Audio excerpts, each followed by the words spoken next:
Il y a un super pouvoir que chaque être humain possède, mais que nous tenons pour acquis. Ce n'est pas la force, ce n'est pas la vitesse. C'est la capacité de transformer de simples souffles d'air en pensées, en idées, en histoire. C'est le langage. C'est le tissu même de notre société, l'outil qui nous a permis de construire des civilisations, de créer de l'art et de comprendre l'univers. Mais d'où vient-il? Comment nos ancêtres, des créatures qui communiquaient autrefois par de simples grognements et gestes, ont-ils fait le saut incroyable vers la complexité infinie de la parole? C'est le plus grand mystère de l'histoire humaine. Une histoire dont les indices sont presque invisibles, car les mots ne se fossilisent pas.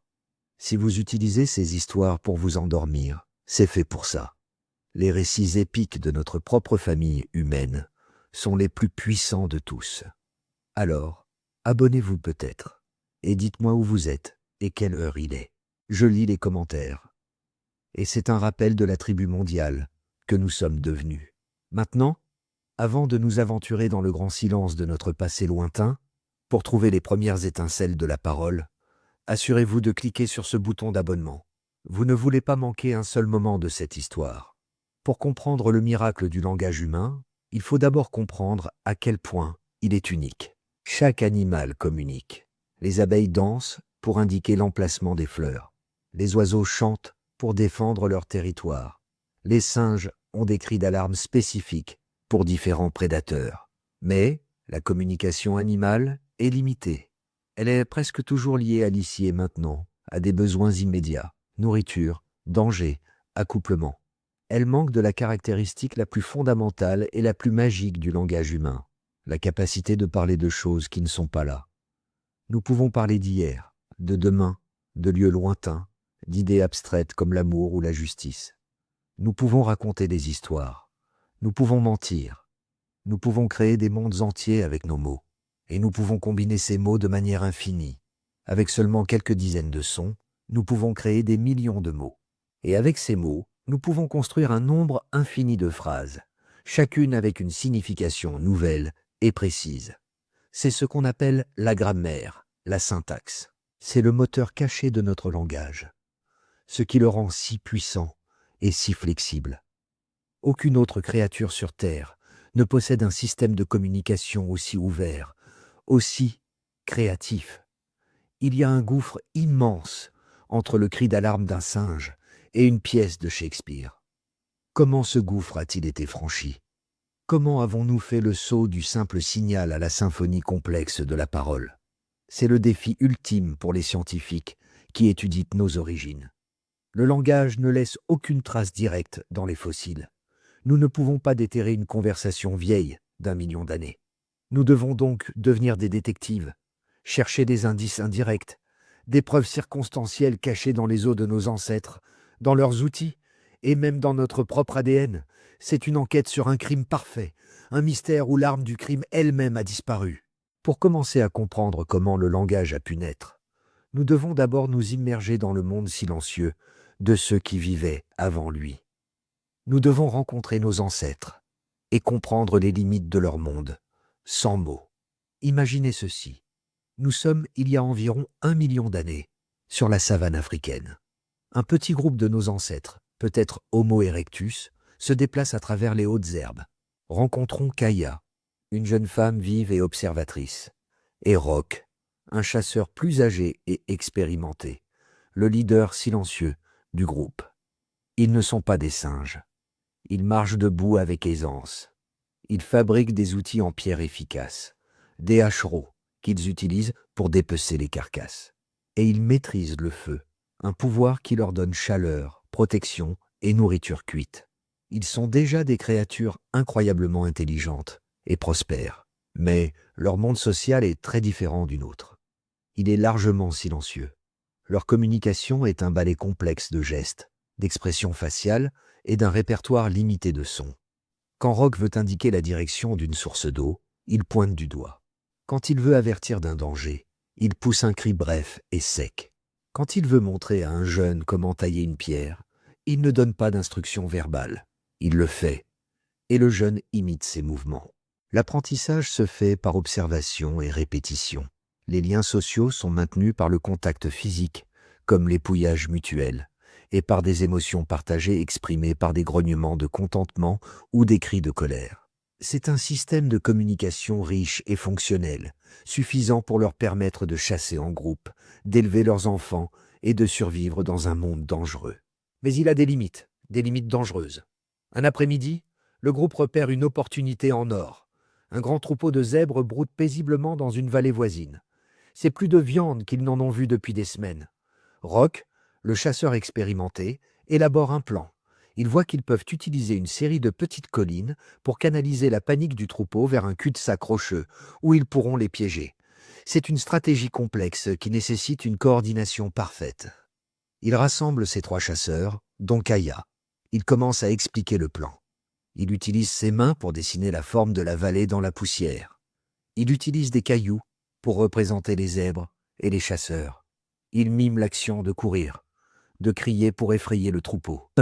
Il pointe du doigt les positions que chaque chasseur doit prendre. Kaya observe attentivement, son esprit vif essayant de saisir chaque détail. Mais c'est difficile. Le plan comporte plusieurs étapes. Le timing est crucial. Un malentendu, une erreur, et la chasse échouera, ou pire, quelqu'un pourrait être blessé. Ils se mettent en position. Kaya est avec un autre chasseur sur une colline, prêt à surgir et à effrayer le troupeau vers la droite. Rock est de l'autre côté, prêt à les pousser vers le piège. Le signal de départ est un cri d'oiseau spécifique, que Rock imite parfaitement. Ils attendent, leur cœur battant la chamade. Le cri retentit. Kaya et son partenaire bondissent, criant et agitant leurs bras. Le troupeau de zèbres, surpris, explose en une panique tonitruante. Mais quelque chose ne va pas.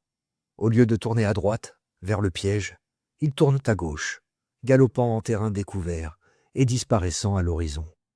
La chasse est un échec. Les chasseurs se regroupent, épuisés et frustrés. Que s'est-il passé ? Rock utilise des gestes de colère pour interroger le chasseur qui était avec Kaya.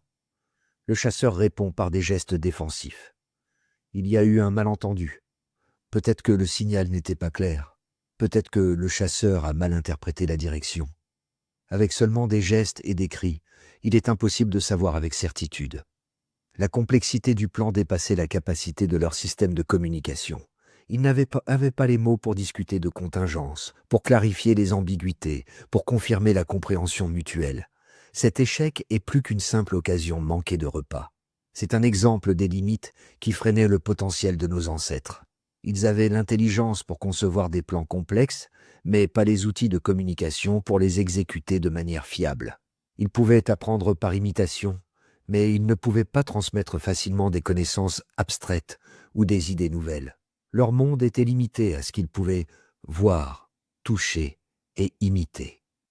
Alors qu'ils rentrent au camp, les mains vides, Kaya réfléchit. Elle repasse la scène dans sa tête. Elle pense à la confusion, au chaos. Elle pense à la frustration de Rock, incapable d'expliquer pleinement son idée. Elle sent, au plus profond d'elle-même, qu'il doit y avoir un meilleur moyen. Un moyen de partager les images qu'elle a dans sa tête avec les autres. Un moyen de s'assurer que tout le monde comprend le plan. Un moyen de travailler ensemble, non pas seulement par instinct, mais par intention partagée. Elle ne le sait pas encore, mais ce besoin, cette frustration, est le moteur de l'évolution. C'est la pression sélective qui va favoriser toute innovation, aussi petite soit-elle, qui rendra la communication plus claire, plus précise, plus efficace. Le grand silence du passé n'était pas un vide. C'était un espace rempli d'une tension croissante, d'un besoin non satisfait. Et c'est dans cet espace que les premières graines du langage allaient être plantées. La chasse ratée avait montré les limites dangereuses d'un monde sans mots. Kaya et son peuple avaient l'intelligence pour imaginer des stratégies complexes, mais pas le langage pour les partager de manière fiable.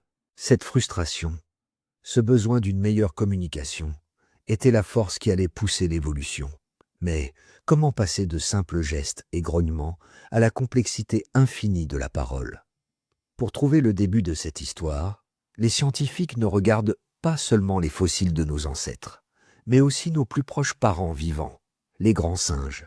Car en eux, nous pouvons voir les fondations, les préadaptations, sur lesquelles le langage humain a pu être construit. Les chimpanzés et les bonobos, nos cousins les plus proches, ne parlent pas. Mais leur vie sociale et leur communication sont incroyablement riches et complexes. Ils utilisent une vaste gamme de vocalisations, des cris, des halètements, des grognements, pour exprimer des émotions comme la peur, l'excitation ou l'agressivité. Mais ce qui est encore plus fascinant, c'est leur utilisation sophistiquée des gestes. Les chercheurs ont documenté des dizaines de gestes différents que les chimpanzés utilisent délibérément pour communiquer des intentions spécifiques. Un bras tendu pour mendier de la nourriture. Taper sur le sol pour attirer l'attention. Montrer une partie de son corps pour indiquer où l'on veut être épouillé. Ces gestes ne sont pas de simples réflexes. Ils sont appris et utilisés de manière flexible et intentionnelle. C'est une forme de communication qui ressemble beaucoup au premier stade de notre propre langage. De plus, les grands singes montrent des capacités cognitives qui sont essentielles pour le langage. Ils ont une excellente mémoire. Ils comprennent les relations sociales complexes, qui est dominant, qui est allié, qui est un rival. Ils peuvent même faire preuve d'une forme simple de théorie de l'esprit, la capacité de comprendre que les autres ont leurs propres pensées et intentions. Et dans des expériences en laboratoire, certains singes, comme le célèbre bonobo Kanzi, ont même appris à comprendre des centaines de mots parlés et à communiquer en utilisant des symboles sur un clavier. Ils ne peuvent pas parler comme nous, car leur anatomie vocale est différente. Mais leur esprit possède déjà une grande partie de la matière première nécessaire au langage. L'ancêtre commun que nous partagions avec les chimpanzés il y a 6 millions d'années possédait probablement déjà ces capacités sociales et gestuelles sophistiquées. C'était la fondation sur laquelle notre lignée allait construire quelque chose de radicalement nouveau. Pour voir ces fondations en action, nous devons retourner à Kaya. Sa vie quotidienne est remplie de ces mêmes interactions sociales complexes que nous observons chez les singes aujourd'hui. Nous la voyons assise près de Roque, le vieux chasseur. Elle ne parle pas, mais elle communique. Elle épouille doucement sa fourrure, un acte qui renforce leur lien social et apaise les tensions. Plus tard, elle voit son jeune frère essayer maladroitement de tailler une pierre. Elle ne lui donne pas d'instruction verbale. Elle s'approche, prend l'outil de ses mains et lui montre lentement le bon geste, le bon angle. Il observe, puis imite. C'est l'apprentissage par l'exemple, une forme de communication incroyablement efficace. Plus tard dans la journée, alors qu'elle cherche des racines près de la rivière, elle entend un cri d'alarme familier venant d'un guetteur posté sur une colline.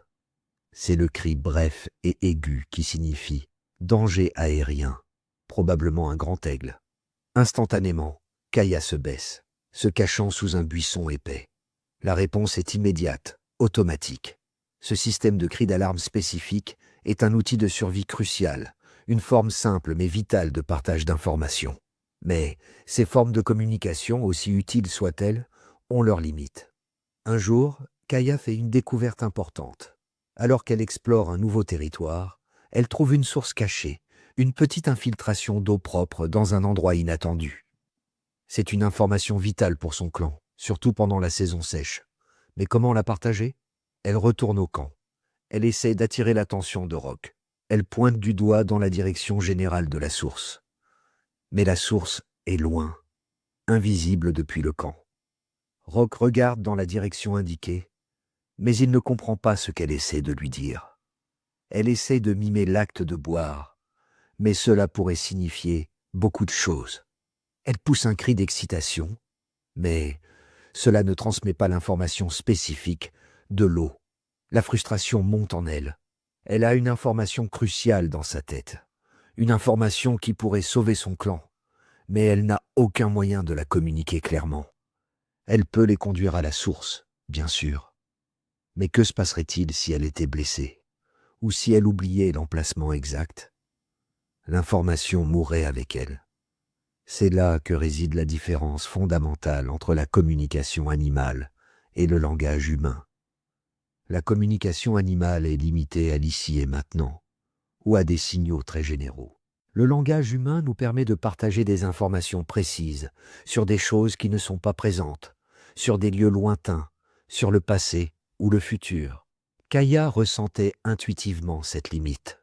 Elle avait besoin d'un outil pour partager non seulement ses émotions ou ses besoins immédiats, mais aussi ses connaissances. Cette frustration n'était pas seulement celle de Kaya. C'était une pression évolutive constante sur nos ancêtres. Chaque fois qu'une information vitale était perdue à cause d'une communication limitée, c'était un coup porté à la survie du groupe. Chaque fois qu'une chasse échouait à cause d'un malentendu, c'était une occasion manquée. Le besoin d'une communication plus précise, plus flexible, plus puissante, était omniprésent. Les fondations étaient hâtées là. L'intelligence sociale, la communication gestuelle, la capacité d'apprendre et d'imiter. L'ancêtre commun que nous partagions avec les singes nous avait donné un point de départ incroyable. Mais pour construire le langage, notre lignée avait besoin de quelque chose de plus. Elle avait besoin d'un cerveau capable de faire le saut vers le symbolisme. Elle avait besoin d'un corps capable de produire une gamme de sons beaucoup plus large et plus contrôlée. Et elle avait besoin d'un déclencheur, d'une étincelle qui allait allumer le feu de la parole. Les prochaines étapes de notre histoire allaient se dérouler non pas dans le comportement visible, mais dans les changements invisibles de notre anatomie et de notre esprit. Les fondations du langage étaient là, héritées de nos ancêtres singes, une intelligence sociale complexe et une communication gestuelle riche. Mais pour faire le saut vers la parole, il fallait plus que des gestes et des grognements. Il fallait un changement fondamental dans l'outil le plus puissant de tous, le cerveau. Le langage n'est pas seulement une question de bouche et de gorge, c'est avant tout une question d'esprit.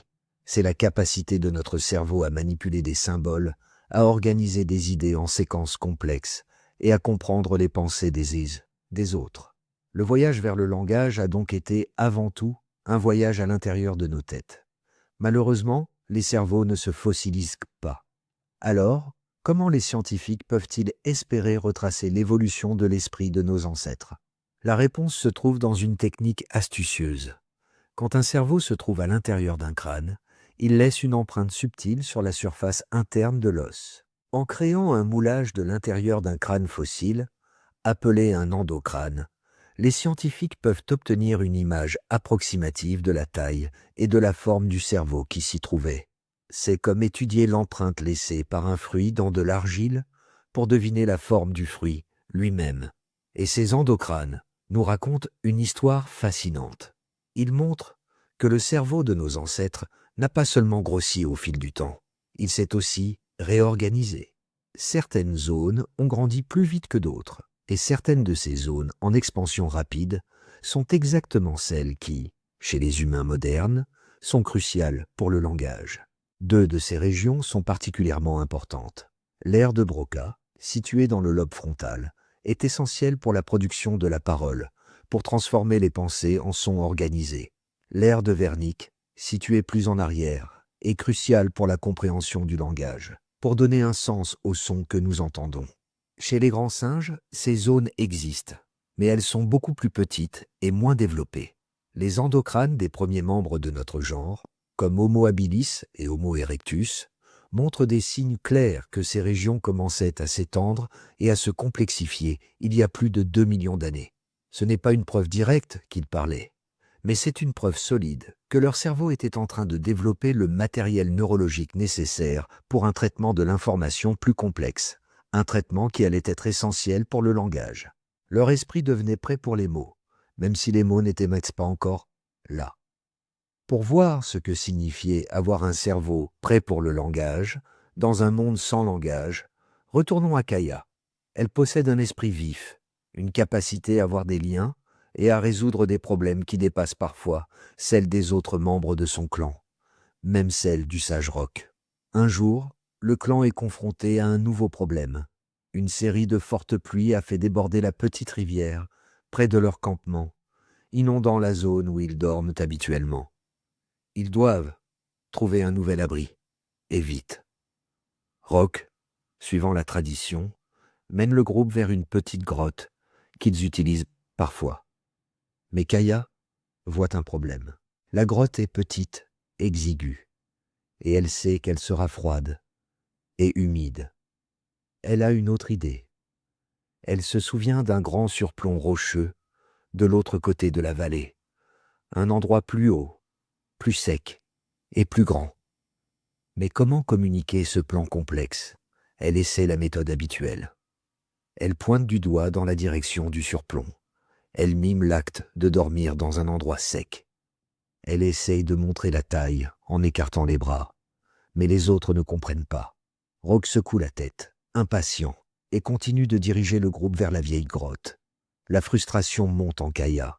Son esprit a trouvé une meilleure solution, mais elle est incapable de la partager. C'est comme avoir une idée brillante enfermée dans une boîte qu'elle ne peut pas ouvrir. Puis, elle tente quelque chose de nouveau. Elle court devant Rock, lui bloquant le chemin. Elle attire son attention. Puis, elle commence une sorte de pantomime élaborée. Elle pointe d'abord vers la vieille grotte, puis elle frissonne de manière exagérée, mimant le froid et l'humidité. Ensuite, elle pointe du doigt vers le surplomb rocheux lointain. Elle mime l'escalade, puis elle s'allonge, faisant semblant de dormir paisiblement, avec un sourire exagéré sur son visage. Elle termine en montrant le surplomb, puis en se montrant elle-même et le reste du clan, et en faisant un geste inclusif. C'est une séquence de gestes. Ce n'est plus un simple geste pointant vers quelque chose. C'est une histoire racontée avec son corps, une phrase gestuelle. Rock la regarde, d'abord avec irritation, puis avec une curiosité croissante. Il comprend. Il comprend l'idée de froid ici, chaud et sec là-bas. Il comprend la comparaison. Il hésite, puis il regarde vers le surplomb lointain. Il n'y avait jamais pensé. Il regarde à nouveau Kaya, un nouveau respect dans ses yeux. Il pousse un grognement d'acquiescement et change de direction, menant maintenant le clan vers le meilleur abri. Kaya a réussi. Elle a communiqué une idée complexe, un plan, en combinant des gestes dans une séquence significative. Ce n'est pas encore du langage, mais c'est un pas crucial dans cette direction. C'est de la protosyntaxe, l'organisation d'éléments de communication pour créer un sens plus large. Son cerveau, prêt à gérer des séquences complexes, avait trouvé un moyen d'exprimer ces séquences à travers son corps. Ce petit triomphe a des conséquences. Le clan apprend la valeur de cette nouvelle forme de communication. Ils commencent à combiner des gestes plus souvent, à créer des phrases gestuelles pour décrire des situations plus complexes. L'apprentissage devient plus rapide. Les stratégies de chasse deviennent plus élaborées. Le groupe qui peut mieux communiquer est le groupe qui réussit le mieux. La sélection naturelle favorise maintenant non seulement un cerveau capable de penser de manière complexe, mais aussi un corps capable d'exprimer cette complexité. Mais même ce système gestuel amélioré a ses limites. On ne peut pas faire de gestes dans le noir. On ne peut pas faire de gestes quand on a les mains pleines d'outils ou de nourriture. Et surtout, les gestes sont limités pour parler de choses abstraites, de choses qui ne peuvent pas être facilement mimées. Comment mimer l'idée de demain? Ou le concept de danger passé? L'esprit de nos ancêtres était en train de dépasser les capacités de leur corps à s'exprimer. Le cerveau était prêt pour la prochaine grande étape, le symbolisme. La capacité de comprendre qu'une chose, un son, un geste, peut en représenter une autre, même si elles n'ont aucun lien physique. C'est le cœur du langage. Et le besoin de cet outil devenait de plus en plus pressant. Le matériel était prêt. Il attendait maintenant le logiciel. Le cerveau de nos ancêtres était en train de changer, devenant prêt à gérer la complexité du langage. Mais un cerveau prêt à parler n'est rien sans un corps capable de produire les sons de la parole. Les grands singes, nos plus proches parents, ont une intelligence sociale impressionnante, mais ils ne peuvent pas parler comme nous. La raison principale est physique. Leur anatomie vocale est différente de la nôtre. Pour comprendre comment nous avons trouvé notre voix, nous devons regarder les changements subtils mais cruciaux qui se sont produits dans notre gorge et notre bouche. La clé de la parole humaine se trouve dans la position de notre larynx, notre boîte vocale. Chez les singes et chez les bébés humains, le larynx est positionné haut dans la gorge. Cela leur permet de respirer et d'avaler en même temps, ce qui est très utile pour éviter de s'étouffer. Mais cette position haute limite considérablement la gamme de sons qu'ils peuvent produire. Chez les humains adultes, le larynx est descendu beaucoup plus bas dans le cou. C'est un changement dangereux. Il crée un espace partagé à l'arrière de notre gorge, le pharynx, où l'air et la nourriture peuvent se croiser, ce qui augmente considérablement le risque d'étouffement. Alors pourquoi l'évolution a-t-elle favorisé un changement aussi risqué? La réponse est le son. Ce pharynx allongé agit comme une caisse de résonance. Il nous permet de modifier la forme de notre conduit vocal et de produire une gamme incroyablement large et précise de voyelles et de consonnes, les éléments constitutifs de la parole. Sans ce larynx descendu, le langage tel que nous le connaissons serait physiquement impossible. Quand ce changement s'est-il produit? C'est une question très difficile, car les tissus mous comme le larynx ne se fossilisent pas. Les scientifiques doivent chercher des indices indirects dans les os du crâne. Certains pensent que la forme de la base du crâne peut donner des indices sur la position du larynx. Sur cette base, ils estiment que le larynx a commencé à descendre chez Homo erectus il y a peut-être 1 million d'années, mais qu'il n'a atteint sa position moderne que beaucoup plus tard, peut-être avec les premiers Homo sapiens. Il existe cependant un petit os, unique, qui pourrait détenir la clé. C'est l'os hyoïde. C'est un petit os en forme de fer à cheval situé dans notre cou, sous la mâchoire. Il ne s'articule avec aucun autre os. Il est comme suspendu dans les muscles et les ligaments, et il joue un rôle crucial dans le soutien de la langue et du larynx, permettant les mouvements complexes nécessaires à la parole. Et cet os, parfois, se fossilise. En 1989, les archéologues ont fait une découverte stupéfiante dans la grotte de Kébara en Israël. Un os hyoïde de néandertalien vieux de 60 000 ans, et il était pratiquement identique à celui d'un humain moderne. Cela suggère fortement que les néandertaliens, au moins, avaient l'anatomie physique nécessaire pour la parole. Mais l'avaient-ils aussi il y a 1 million d'années? Nous ne le savons pas. Cela nous laisse avec un puzzle fascinant. Le cerveau de nos ancêtres comme Kaya semblait prêt pour un langage complexe. Mais leur corps, l'était-il? Était-il physiquement capable de produire les sons complexes de la parole? Peut-être pas encore. Alors, comment leur esprit de plus en plus complexe a-t-il pu s'exprimer? Une théorie fascinante suggère que le langage n'a pas commencé par des sons, mais par des signes. C'est la théorie du geste d'abord.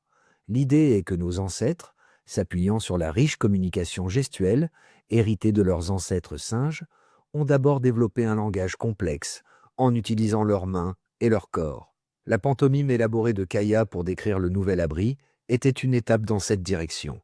Mais un vrai langage gestuel va plus loin. Il utilise des signes arbitraires, des gestes spécifiques qui en viennent à représenter des concepts spécifiques, tout comme les mots parlés le font. Pensez à la langue des signes modernes.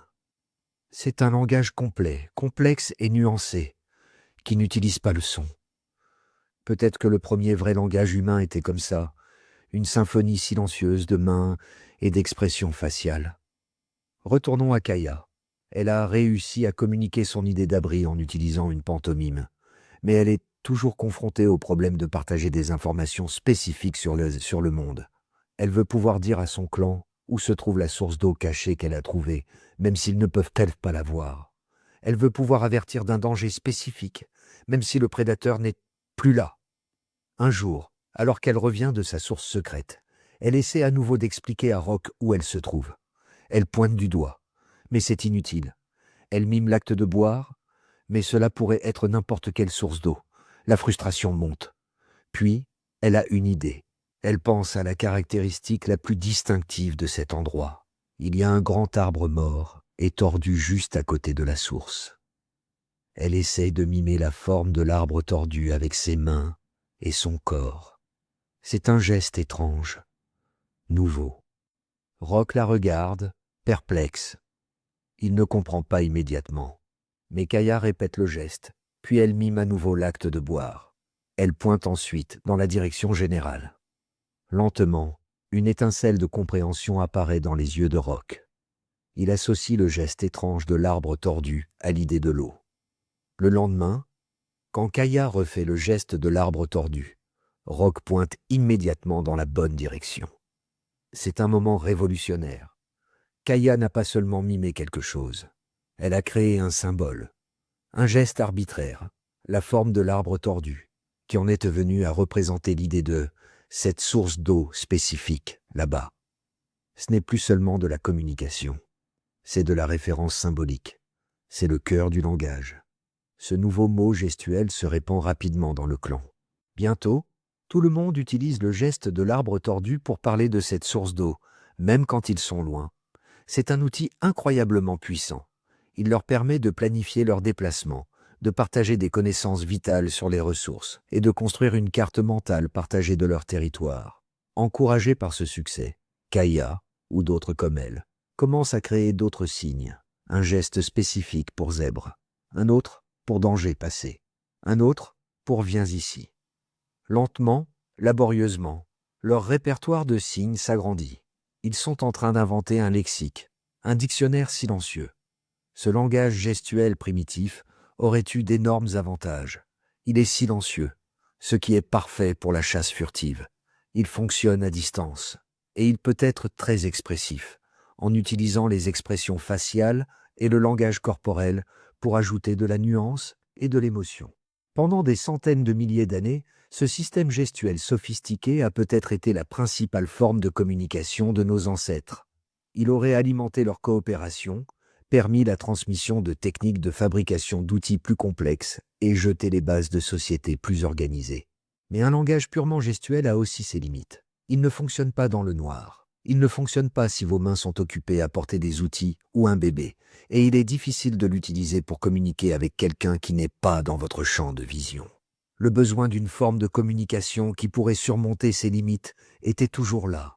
L'esprit de nos ancêtres avait maintenant atteint le symbolisme. Ils comprenaient qu'un signe pouvait représenter une chose. Le matériel neurologique était en place.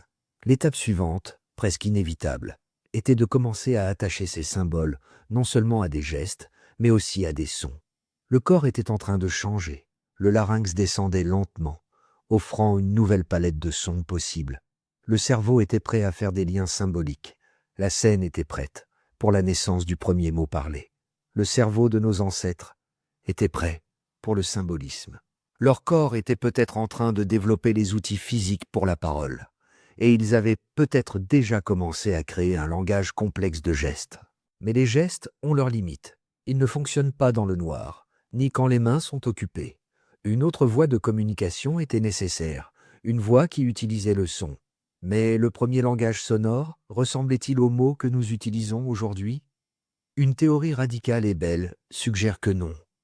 Elle propose que le langage n'a pas commencé par des mots porteurs de sens précis, mais par la musique. C'est la théorie du proto-langage musical, ou parfois appelée L'idée, défendue par des scientifiques comme Steven Mitten, est que nos ancêtres communiquaient d'abord en utilisant des phrases mélodiques, des rythmes et des changements de ton, un peu comme le chant ou le fredonnement. Ce système sonore n'était pas fait pour transmettre des informations précises sur le monde extérieur comme « Attention, lion » ou « Il y a des fruits là-bas ». Il était fait pour communiquer des émotions et des intentions sociales. C'était le langage du cœur, pas de la tête. Pensez à la façon dont une mère parle à son bébé. Elle n'utilise pas des phrases compliquées. Elle utilise ce qu'on appelle le mamané, motérèse. Une voix chantante, avec des mélodies exagérées et des rythmes doux. Ce langage ne transmet pas d'informations complexes, mais il transmet des émotions cruciales. Amour, réconfort, sécurité.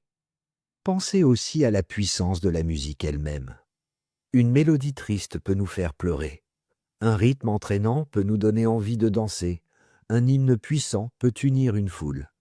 La musique parle directement à nos émotions, créant des liens sociaux d'une manière que les mots seuls ne peuvent souvent pas égaler.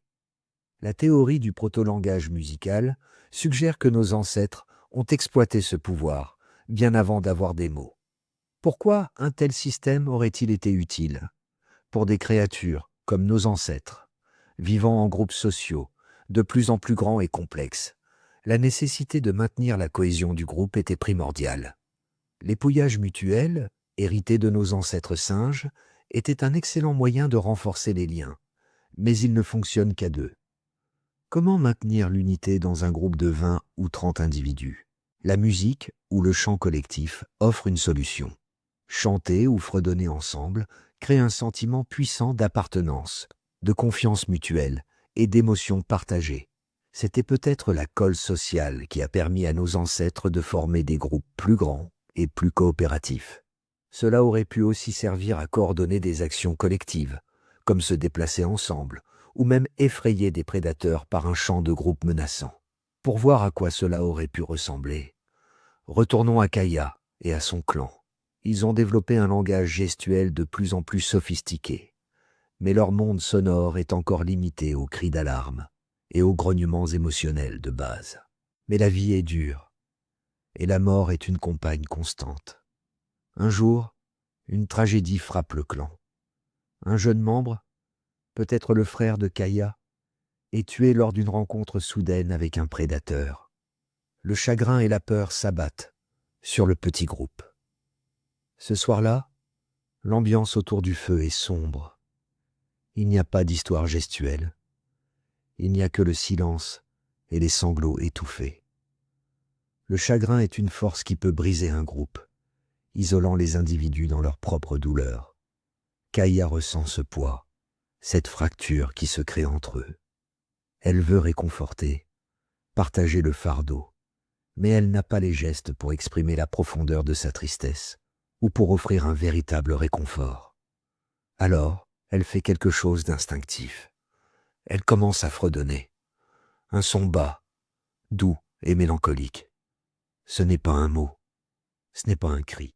C'est une mélodie simple, un rythme lent et répétitif qui semble venir du plus profond de sa poitrine. Au début, les autres la regardent, surpris. Mais le son est étrangement apaisant. Il remplit le silence inconfortable. Après un moment, une autre femme du clan, la mère du garçon perdu, commence à fredonner avec elle, ajoutant sa propre voix brisée à la mélodie simple. Puis une autre. Bientôt, tout le clan fredonne doucement ensemble dans l'obscurité. Leurs voix s'unissent, montant et descendant en un rythme partagé. Ce n'est pas une conversation, c'est une communion. Ils ne parlent pas de leur chagrin, ils le partagent à travers le son. La musique devient un contenant pour leur douleur collective, un moyen de se sentir connectés les uns aux autres, même dans les profondeurs du désespoir. Le rythme partagé, la mélodie simple, crée un sentiment d'unité, de force mutuelle. Ils ne sont plus seuls dans leur chagrin, ils sont ensemble. Ce moment de chant spontané devient une nouvelle tradition. Ils commencent à utiliser ces sons mélodiques dans d'autres contextes. Quand le clan se déplace sur de longues distances, un rythme de marche chanté les aide à rester ensemble et à garder le moral. Quand ils célèbrent une chasse réussie, des chants joyeux et rapides éclatent autour du feu. Quand la nuit est particulièrement sombre et effrayante, un fredonnement collectif doux les aide à apaiser leur peur. Rock, le vieux chasseur pragmatique, est d'abord sceptique face à ces nouveaux sons étranges. Il ne voit pas leur utilité pratique. Mais même lui ne peut nier l'effet qu'ils ont sur le groupe.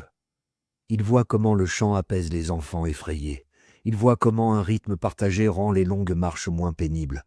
Il voit comment un chant de deuil unit le clan dans son chagrin. Lentement, il commence à comprendre que la force d'un groupe ne réside pas seulement dans ses lances et ses outils, mais aussi dans ses liens émotionnels, dans sa capacité à agir comme un seul être. Et cette nouvelle musique est un outil puissant pour forger ces liens. Ce proto-langage musical n'aurait pas remplacé les gestes. Il aurait fonctionné en parallèle, ajoutant une nouvelle dimension émotionnelle et sociale à leur communication. Les gestes pour l'information précise, la musique pour l'émotion et la cohésion. Mais comment passer de ce langage musical émotionnel aux mots spécifiques et porteurs de sens que nous utilisons aujourd'hui? La théorie suggère que, progressivement, certaines phrases musicales ou certains sons spécifiques ont commencé à être associés à des contextes particuliers. Peut-être qu'un certain rythme rapide signifiait danger. Peut-être qu'une mélodie ascendante signifiait trouvaille de nourriture. Lentement, ces sons musicaux auraient commencé à se décomposer en unités plus petites, plus distinctes, des syllabes, des phonèmes, et ces petites unités sonores auraient pu alors être recombinées de nouvelles manières pour créer de nouvelles significations. La musique aurait donné naissance aux mots. Cette transition aurait été alimentée par un autre changement crucial qui se produisait en parallèle, l'évolution de notre anatomie vocale et le contrôle de plus en plus fin de notre respiration et de nos muscles vocaux, et peut-être aussi par une petite mais puissante mutation dans notre code génétique, une mutation qui allait nous donner la capacité physique de transformer la musique en paroles. La scène était prête pour la naissance du premier vrai mot. Nos ancêtres avaient peut-être développé un langage gestuel sophistiqué pour partager des informations précises, et un proto-langage musical pour exprimer des émotions et renforcer les liens sociaux. C'était déjà un monde de communication incroyablement riche par rapport à celui de leurs propres ancêtres singes. Mais il manquait encore une pièce cruciale du puzzle, le lien entre un son arbitraire et une signification spécifique. L'invention du mot parlé. Comment ce sot s'est-il produit? Comment un simple grognement ou un chant mélodique s'est-il transformé en un outil capable de nommer le monde? Les scientifiques explorent plusieurs pistes pour comprendre cette transition magique. Une idée est que les premiers mots étaient peut-être des onomatopées, des sons qui imitent le son de la chose qu'ils décrivent. Le mot pour lion aurait pu commencer par un son imitant un rugissement. Le mot pour rivière par un son imitant le bruit de l'eau qui coule. C'est une idée séduisante, car elle fournit un lien naturel entre le son et le sens. Mais la plupart des mots dans nos langues modernes ne sont pas des onomatopées. Le mot chien ne ressemble pas à un aboiement. Le mot arbre ne ressemble pas au bruissement des feuilles. Le lien entre le son et le sens est devenu arbitraire, symbolique. Comment cela s'est-il produit? Une autre possibilité est que certains sons, initialement liés à des émotions ou à des situations, sont progressivement devenus associés à des objets ou des actions spécifiques. Par exemple, un cri d'alarme particulier poussé en présence d'un serpent aurait pu, au fil du temps, en venir à signifier « serpent » lui-même, même en l'absence du danger immédiat. Le son émotionnel serait devenu un symbole référentiel. Et puis, il y a le rôle du hasard et de l'innovation individuelle. Peut-être qu'une personne, comme notre Kaya, dans un moment de besoin ou d'inspiration, a créé un nouveau son et a réussi à convaincre son groupe de l'adopter. L'invention du premier mot n'a peut-être pas été un processus graduel et inconscient, mais un acte de création délibéré. Pour imaginer ce moment crucial, retournons au clan de Kaya. Ils utilisent maintenant une combinaison de gestes élaborés et de sons mélodiques pour communiquer. C'est un système efficace, mais encore limité. Un jour, Kaya et une autre jeune femme, appelons-la Lina, sont en train de chercher des racines près d'un épais fourré. C'est une journée chaude, et elles sont concentrées sur leur tâche. Soudain, Kaya entend un son qui lui glace le sang. Un grognement bas et profond venant de l'intérieur du fourré. Elle reconnaît immédiatement le son. C'est un léopard. Sa réaction instinctive est de pousser le cri d'alarme général pour danger. C'est un cri aigu et perçant. Lina l'entend et se fige, regardant frénétiquement autour d'elle, essayant de localiser la menace. Mais le cri général ne lui dit pas quel est le danger, ni où il se trouve exactement. Kaya, cependant, voit le problème. Le léopard est caché, immobile. Si elle reste là, il pourrait bondir à tout moment. Elle doit s'éloigner. Mais dans quelle direction? Elle a besoin de communiquer une information plus précise. Elle a besoin de dire « Léopard, ici, danger immédiat, fuyons par là ». Son esprit tourne à toute vitesse.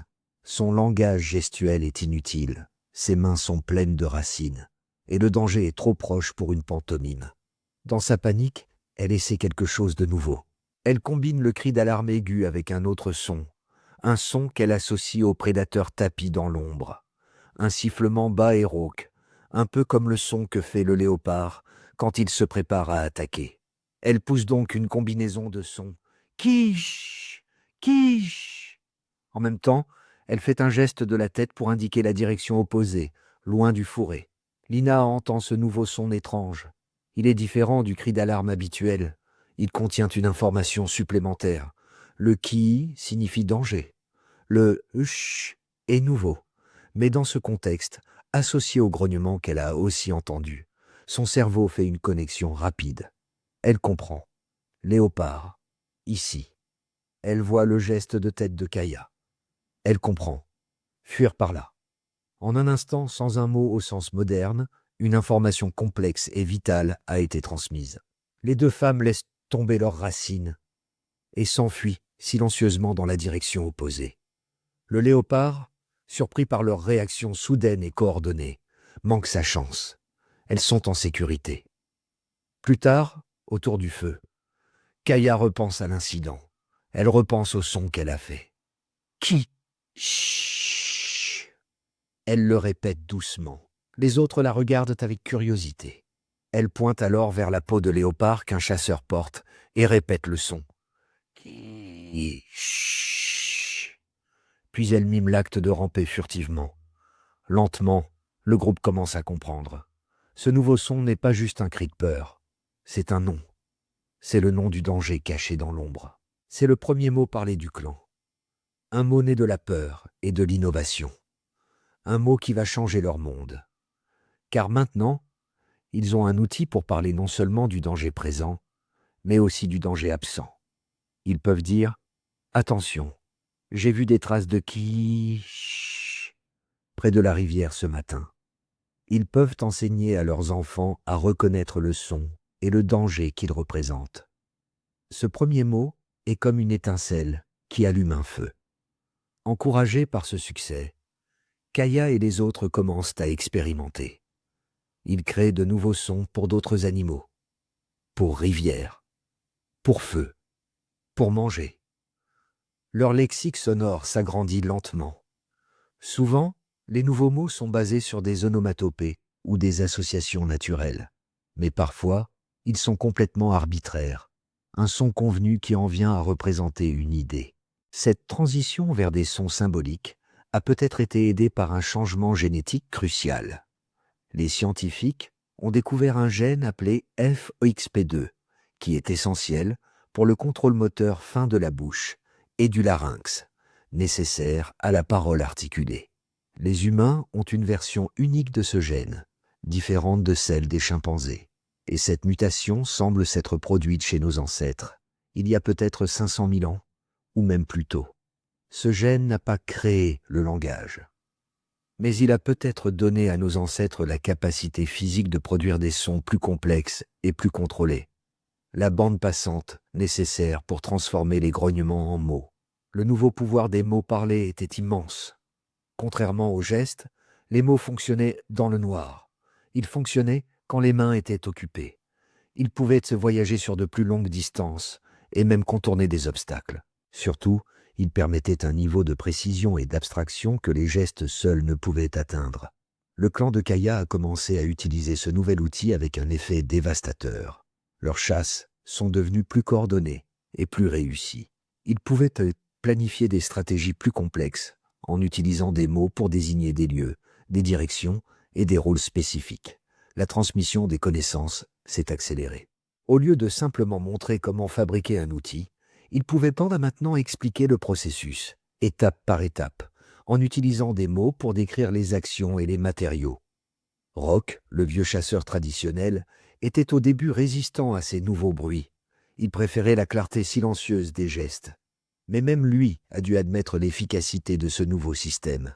Il a vu comment un seul mot pouvait transmettre une information qui aurait nécessité une longue pantomime. Il a vu comment les jeunes apprenaient plus vite.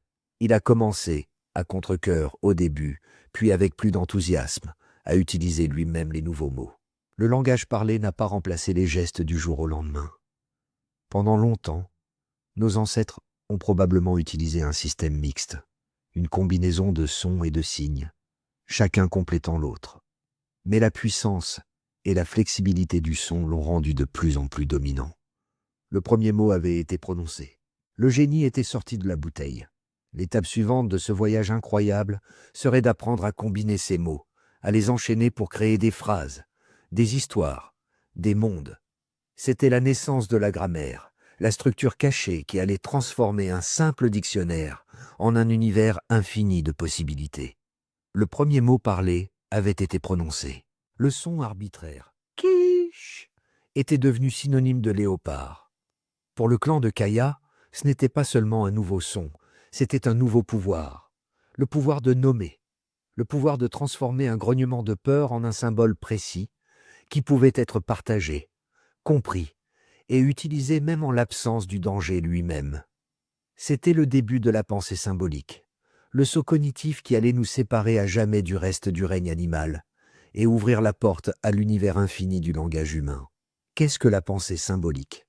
C'est la capacité de comprendre qu'une chose, un son, une image, un geste, peut en représenter une autre, même si elles n'ont aucune ressemblance physique. C'est comprendre que le mot « rivière » n'est pas la rivière elle-même, mais un label, une étiquette sonore que nous attachons au concept de l'eau qui coule.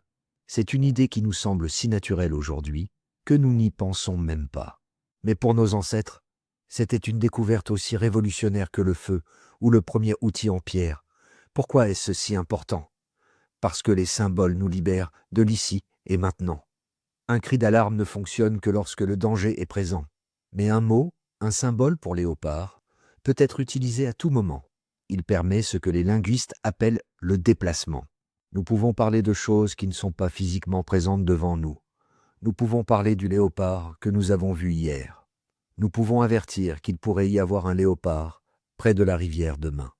Nous pouvons raconter l'histoire de la fois où grand-père a courageusement combattu un léopard il y a longtemps. Ce pouvoir de déplacement a complètement transformé la façon dont nos ancêtres pouvaient penser, planifier et partager des informations. Il a ouvert la porte à la mémoire collective, à l'histoire, à la planification future et à l'imagination. C'était l'outil qui allait leur permettre de construire des mondes, non seulement avec leurs mains, mais aussi avec leur esprit. Pour voir l'impact de ce nouveau pouvoir, retournons à Kaya. Après l'invention du premier mot pour léopard, le processus s'est accéléré. Le clan a commencé à créer de nouveaux noms sonores pour les choses importantes de leur monde. Un son spécifique pour zèbre, un autre pour rivière, un autre pour feu. Leur vocabulaire parlé s'agrandissait, et avec chaque nouveau mot, leur capacité à communiquer des informations précises augmentait de façon exponentielle. Un jour, Kaya et Rock sont en train de planifier une expédition de chasse. Dans le passé, cela aurait impliqué une longue et ambiguë pantomime. Mais maintenant, c'est différent. Kaya utilise une combinaison de gestes et de leurs nouveaux mots. Elle fait le signe pour chasser. Puis elle prononce le mot pour zèbre. Elle pointe ensuite vers une série de collines au loin et prononce le mot qu'ils ont inventé pour cet endroit spécifique. Peut-être colline rouge. Elle termine en faisant le signe pour demain.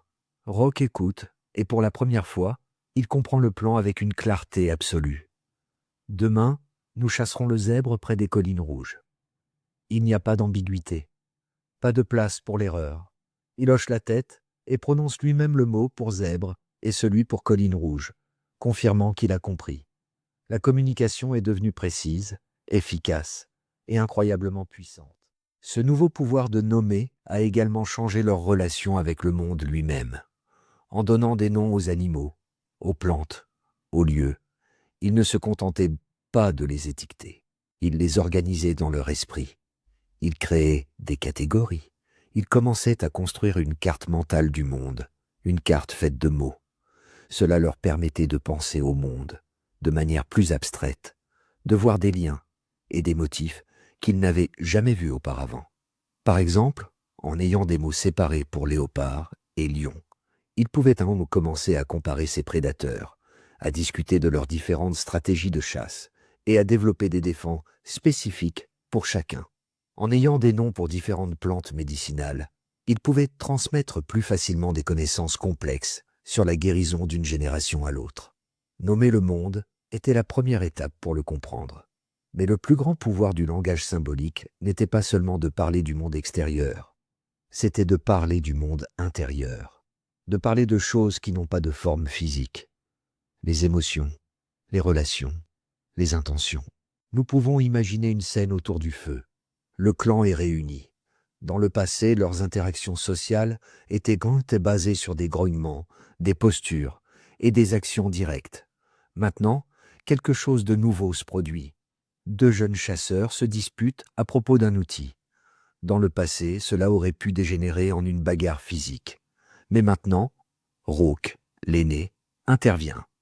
Il utilise une combinaison de gestes apaisants et de leurs nouveaux mots simples. Il utilise peut-être un mot pour partager, un mot pour clan. Il ne se contente pas de grogner son autorité. Il raisonne, il négocie, il utilise le langage pour résoudre un conflit social. C'est une révolution dans leur façon de vivre ensemble. Le langage leur donne un nouvel outil pour gérer la complexité croissante de leurs relations. Ils peuvent exprimer des regrets. Ils peuvent donc faire des promesses. Ils peuvent former des alliances plus stables. Ils peuvent discuter des règles du groupe. Le langage n'était pas seulement un outil pour la chasse. C'était un outil pour construire une société plus complexe et plus coopérative. Et avec la capacité de parler du passé et du futur, est venue la naissance de quelque chose d'encore plus profond, la culture. Les histoires n'étaient plus seulement des reconstitutions d'événements récents. Elles sont devenues des légendes, des mythes, des explications sur l'origine du monde et la place du clan en son sein. Kaya, maintenant plus âgée, pouvait s'asseoir avec les enfants et leur raconter non seulement comment chasser, mais aussi l'histoire de leurs ancêtres, les règles de leur peuple et les esprits qu'ils croyaient habiter le monde autour d'eux. Le langage leur a permis de créer une mémoire collective, une identité partagée qui transcendait la vie d'un seul individu. C'était la naissance de la culture humaine, dans toute sa richesse et sa complexité. Ce saut vers la pensée symbolique, vers le pouvoir de nommer, a été le moment décisif. Il a débloqué le potentiel illimité de l'esprit humain. Mais avoir un dictionnaire de mots ne suffit pas. Pour vraiment libérer la puissance du langage, il fallait une dernière étape. Il fallait apprendre à combiner ces mots, à les organiser en séquences significatives, à créer des phrases. Il fallait inventer la grammaire, et cette invention allait transformer leur simple liste de noms en un outil capable de décrire, d'expliquer et de remodeler le monde entier. Le pouvoir de nommer avait transformé le monde de nos ancêtres. Ils avaient maintenant des étiquettes sonores pour les choses importantes, les animaux, les lieux, les dangers. Leur dictionnaire s'agrandissait. Mais un dictionnaire seul ne fait pas un langage.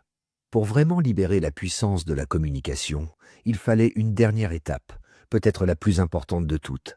Il fallait apprendre à combiner ces mots, à les organiser en séquences significatives, à créer des phrases. Il fallait inventer la grammaire, et cette invention allait transformer leur simple liste de noms en un outil capable de décrire, d'expliquer et de remodeler le monde entier avec une précision sans précédent. Qu'est-ce que la grammaire? Pour nous, cela évoque des règles compliquées apprises à l'école. Mais à son niveau le plus fondamental, la grammaire, ou la syntaxe, est simplement l'art de combiner des mots dans un ordre spécifique pour créer un sens plus large que la somme de ses parties. Pensez à la différence entre dire « chien mord homme » et « homme mord chien ». Les mots sont les mêmes, mais l'ordre change complètement le sens. Cette capacité à combiner des symboles selon des règles est ce qui donne au langage humain sa puissance infinie. Avec un nombre limité de mots, nous pouvons créer un nombre illimité de phrases, exprimant des idées d'une complexité infinie. Comment cette capacité a-t-elle émergé? Les scientifiques pensent que cela a commencé très simplement. Les premières phrases n'étaient probablement que des combinaisons de deux mots. Peut-être chasser zèbre, action-objet, ou rauque partir, agent-action. Ces combinaisons simples ajoutaient déjà une quantité énorme d'informations par rapport à un seul mot. Elles permettaient de spécifier qui faisait quoi, ou quoi était fait à quoi. C'était le début de la capacité à décrire des événements et des relations dans le monde. Cette capacité à penser en séquence, à organiser des actions et des concepts dans un ordre logique, n'est peut-être pas apparue seulement pour le langage. Certains scientifiques pensent qu'elle est profondément liée à une autre compétence cruciale qui se développait à la même époque, la fabrication d'outils complexes. Regardez les outils de Homo erectus. Ils ne fabriquaient plus seulement de simples éclats et tranchants, comme Kaya, Homo habilis. Il fabriquait des bifaces hacheléens, de magnifiques haches en forme de larme, taillées symétriquement sur les deux faces. La fabrication d'un tel outil exige une planification en plusieurs étapes, une séquence précise d'actions. L'artisan devait avoir une image mentale de l'outil final et suivre une série d'étapes ordonnées pour l'atteindre. Certains chercheurs pensent que les mêmes circuits neuronaux dans le cerveau qui permettaient cette planification séquentielle pour la fabrication d'outils ont également fourni la base pour organiser les mots en phrases. Le langage et la technologie auraient évolué main dans la main, chacun renforçant l'autre. Pour voir comment cette nouvelle puissance de combinaison a pu changer la vie de nos ancêtres, retournons une dernière fois à Kaya et à son clan. Plusieurs générations ont passé depuis l'invention des premiers mots parlés. Leur vocabulaire s'est enrichi. Ils ont des noms pour la plupart des animaux, des plantes et des lieux importants. Mais leur communication reste largement basée sur des mots isolés et des gestes. Un jour, le clan est confronté à un défi particulièrement complexe. Une saison de sécheresse prolongée a asséché la plupart des points d'eau de leur territoire. Rock, maintenant très âgé, se souvient d'une source lointaine, dans les collines, qui ne tarit jamais. Mais elle est difficile à trouver, cachée dans un labyrinthe de rochers. Il essaie d'expliquer l'emplacement aux jeunes chasseurs. Il utilise le mot pour eau. Il utilise le mot pour colline. Il pointe du doigt. Mais ce n'est pas assez précis. Comment décrire le chemin exact? Comment dire « Suivez la rivière sèche », puis tournez à gauche au grand rocher pointu, puis cherchez la petite grotte cachée derrière les arbres épineux. C'est impossible avec des mots isolés. La frustration est immense. La survie du clan dépend de cette information, mais il ne peut pas la transmettre. C'est là que Kaya, maintenant une femme d'âge mûr respectée pour son esprit vif, intervient. Elle a observé, expérimenté avec les sons. Elle a remarqué que parfois, en mettant deux mots ensemble, on pouvait créer une signification plus claire. Elle s'approche de Rock et des jeunes chasseurs. Elle commence à parler, lentement, en utilisant leurs mots existants, mais en les enchaînant d'une manière nouvelle. Elle dit « marcher rivière », puis elle ajoute « rivière sèche ». Ensuite, elle pointe vers la gauche et dit « tourner rocher ». Elle fait le geste pour grand et pointu, rocher grand pointu. Puis elle termine avec « trouver grotte », grotte arbres épineux. Ce n'est pas une phrase fluide et complexe, c'est une série de combinaisons de 2 ou 3 mots. Mais c'est une révolution. Pour la première fois, elle n'a pas seulement nommé des choses, elle a décrit une séquence d'actions et de relations spatiales. Elle a donné des instructions. Les jeunes chasseurs la regardent, leurs sourcils froncés de concentration. Puis, lentement, ils commencent à comprendre. Ils répètent les combinaisons de mots, marcher rivière sèche, tourner rocher grand pointu, y trouver grotte arbres épineux. L'image mentale du chemin commence à se former dans leur esprit. Ils posent dans Disdo des questions simples, peut-être en pointant du doigt et en répétant un mot. Et Kaya répond, clarifiant les détails. Rock observe la scène avec étonnement. Ce qui lui aurait pris 1 heure de mime ambigu a été communiqué en quelques minutes, avec une clarté relative. Il voit la puissance de cette nouvelle façon de parler. Ce n'est pas seulement un moyen de nommer les choses, c'est un moyen de partager des idées complexes, de coordonner des actions futures. Armés de ces nouvelles instructions, les jeunes chasseurs partent et ils trouvent la source. Ils reviennent avec de l'eau, sauvant le clan de la soif. Le succès de cette expédition est la preuve ultime de la valeur de la grammaire. La capacité de combiner des mots est devenue un avantage de survie indéniable. À partir de ce moment, le changement s'accélère. Le clan commence à utiliser de plus en plus ces combinaisons de mots. Il développe des règles simples, des ordres de mots préférés, peut-être toujours agent-action-objet, comme dans beaucoup de langues modernes. Ils inventent de nouveaux mots pour décrire des actions, courir, manger, dormir, et des qualités, grand, petit, chaud, froid. Leur communication devient exponentiellement plus puissante. Cette nouvelle capacité a un impact profond sur tous les aspects de leur vie. l'enseignement devient beaucoup plus efficace. Kaya peut maintenant expliquer à un enfant comment fabriquer un outil complexe, en décomposant le processus en étapes verbales, au lieu de compter uniquement sur l'imitation. La planification devient plus sophistiquée. Ils peuvent discuter de stratégies de chasse alternatives, peser les risques et les avantages, et prendre des décisions collectives plus éclairées. Leur coopération atteint un nouveau niveau. Ils peuvent organiser des tâches complexes, comme construire un abri plus solide ou défendre leur campement contre des prédateurs, en assignant des rôles spécifiques et en coordonnant leurs actions par la parole. Le langage ne leur donne pas seulement un meilleur contrôle sur le monde extérieur, il leur donne aussi un meilleur contrôle sur leur monde intérieur. Ils peuvent maintenant parler de leurs sentiments avec plus de nuances. Ils peuvent raconter des souvenirs plus détaillés. Ils peuvent partager des rêves et des espoirs. Le langage n'est pas seulement un outil pratique, c'est un outil pour construire une conscience de soi et une compréhension mutuelle plus profonde. Le clan de Kaya n'est plus seulement un groupe d'individus intelligents qui survivent ensemble. Ils deviennent un cerveau collectif. Le savoir n'est plus enfermé dans l'esprit d'un seul individu. Il peut être partagé, discuté, amélioré et transmis à travers les générations avec une fidélité sans précédent. Chaque découverte, chaque innovation peut maintenant devenir la propriété permanente du groupe. C'était la naissance de la culture cumulative, le processus qui allait permettre à notre espèce de s'adapter et d'innover à un rythme qu'aucune autre créature ne pourrait jamais égaler. Le voyage depuis les simples grognements jusqu'aux premières phrases avait été long et ardu. Mais nos ancêtres avaient enfin assemblé toutes les pièces. Ils avaient un cerveau prêt pour le symbolisme, un corps capable de produire une gamme de sons, et maintenant, la clé magique de la grammaire, pour combiner ces sons en une infinité de significations. L'outil le plus puissant de la planète venait d'être inventé. L'étape finale de ce voyage serait d'utiliser cet outil non seulement pour survivre, mais pour créer des histoires, des mythes, des lois, des identités, pour créer la culture humaine elle-même. Nos ancêtres avaient enfin assemblé toutes les pièces. Ils avaient un cerveau prêt pour le symbolisme, un corps capable de produire une gamme de sons, et la clé magique de la grammaire pour combiner ces sons en une infinité de significations. Le langage parlé n'était plus un simple outil de survie.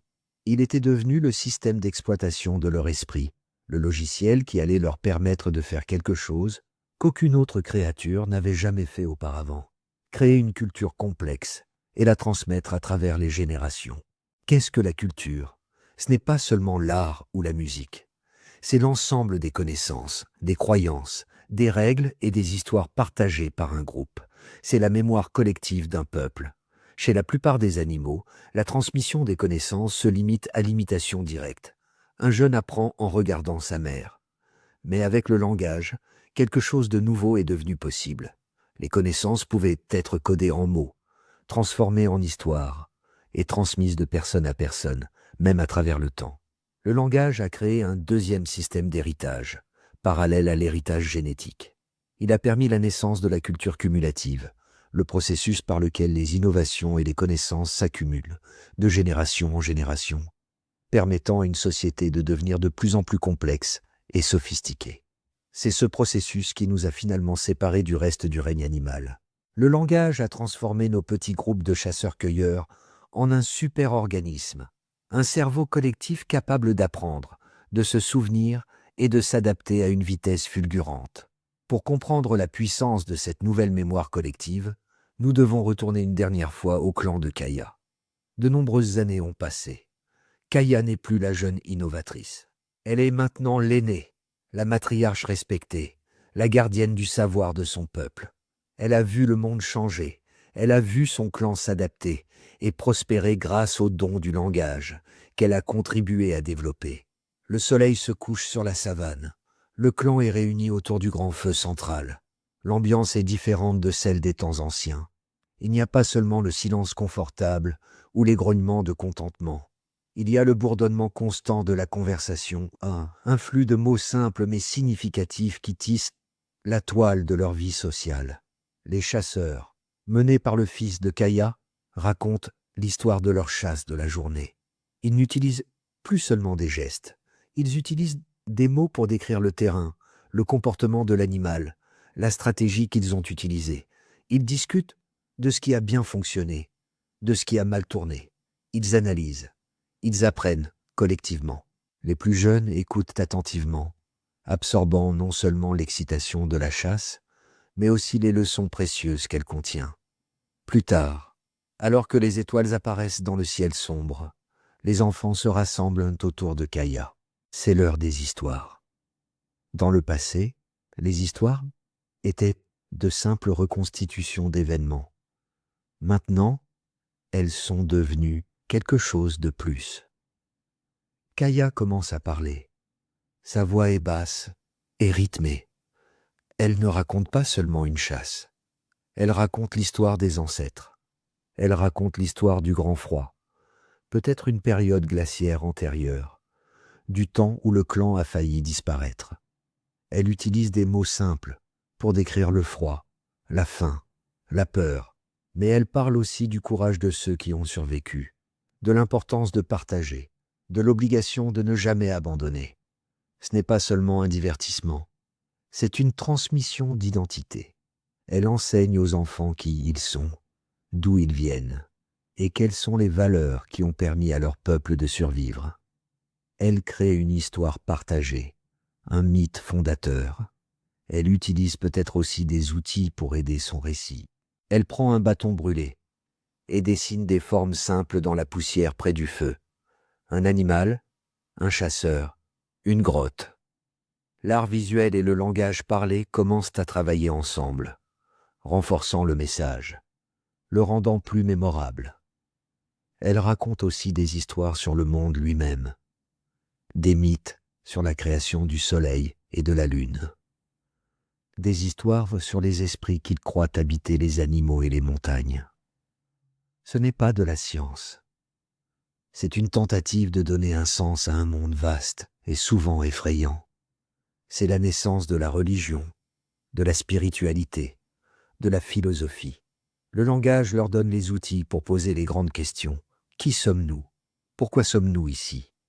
Ce partage d'histoires, de règles et de croyances a un effet profond sur la cohésion du groupe. Ils ne sont plus seulement unis par des liens de sang ou par la nécessité de survivre. Ils sont unis par une culture partagée, par une compréhension commune du monde et de leur place en son sein. Le langage a transformé une simple bande en une véritable société. Cette nouvelle puissance culturelle leur donne un avantage décisif sur les autres groupes humains qui n'ont pas encore fait ce saut linguistique. Ils peuvent coopérer à plus grande échelle. Ils peuvent transmettre des technologies plus complexes, plus rapidement. Ils peuvent s'adapter aux changements environnementaux plus efficacement, car ils peuvent partager et discuter de nouvelles solutions. Le groupe qui parle est le groupe qui gagne. Nous voyons un exemple de cela lorsque le clan de Kaya rencontre un autre groupe d'Homo erectus, un groupe plus isolé qui n'a pas développé un langage aussi sophistiqué. Au début, il y a de la méfiance. Mais Kaya et son peuple sont capables d'utiliser leur langage simple, combiné à des gestes, pour établir une communication de base. Ils peuvent négocier. Ils peuvent échanger des informations sur les sources de nourriture ou les dangers. Ils peuvent même former une alliance temporaire pour une grande chasse. Le langage devient un outil non seulement pour la cohésion interne, mais aussi pour la diplomatie externe. Le langage était le catalyseur final. Il a pris le cerveau intelligent, les mains habiles et la structure sociale complexe de nos ancêtres, et les a fusionnés en quelque chose de nouveau, quelque chose d'exponentiellement plus puissant. Il a créé le cerveau collectif, humain, une machine à apprendre et à innover qui allait bientôt nous permettre de surpasser toutes les autres formes de vie sur la planète. Le voyage avait été incroyablement long, des millions d'années depuis le premier pas d'achat, des centaines de milliers d'années depuis la première pierre taillée de Kaya. Mais toutes les pièces étaient là maintenant en place. Nos ancêtres n'étaient plus seulement des animaux intelligents, ils étaient des êtres culturels, des créateurs de sens, des conteurs d'histoires. Ils possédaient l'outil ultime, le langage. L'étape finale de ce voyage serait d'utiliser cet outil pour sortir de leur berceau africain et conquérir le monde.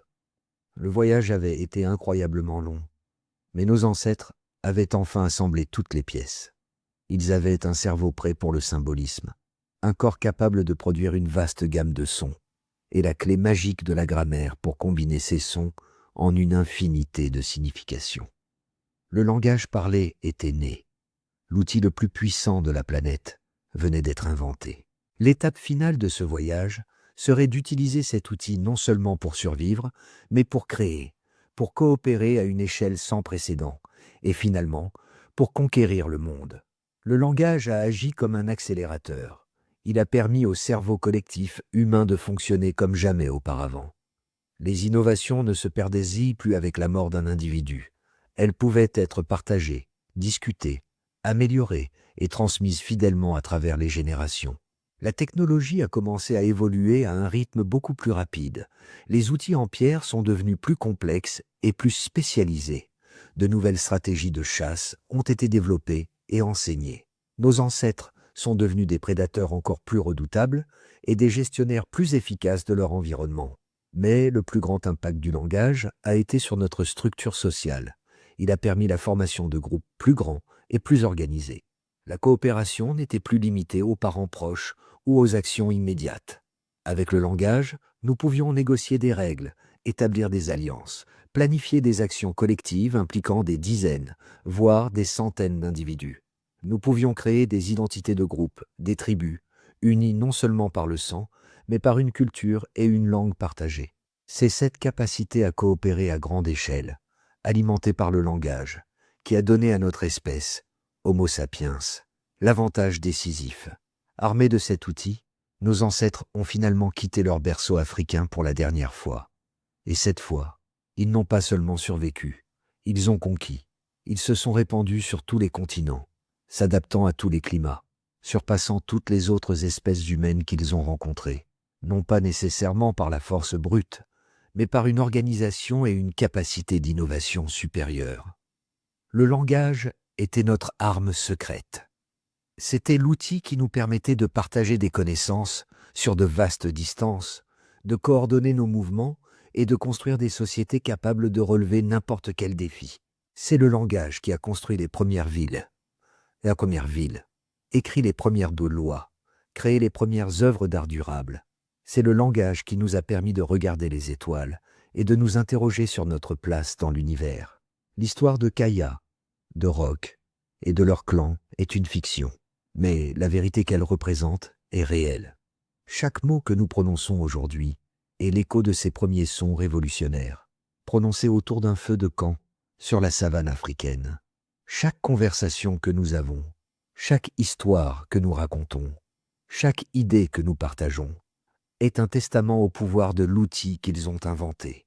Le voyage depuis le grand silence jusqu'à la symphonie complexe des langues humaines a été le voyage le plus important de notre histoire. Ce n'était pas seulement l'aube du langage, c'était l'aube de l'humanité telle que nous la connaissons. Nous sommes les animaux qui parlent, et c'est cette capacité qui a fait de nous les maîtres de ce monde.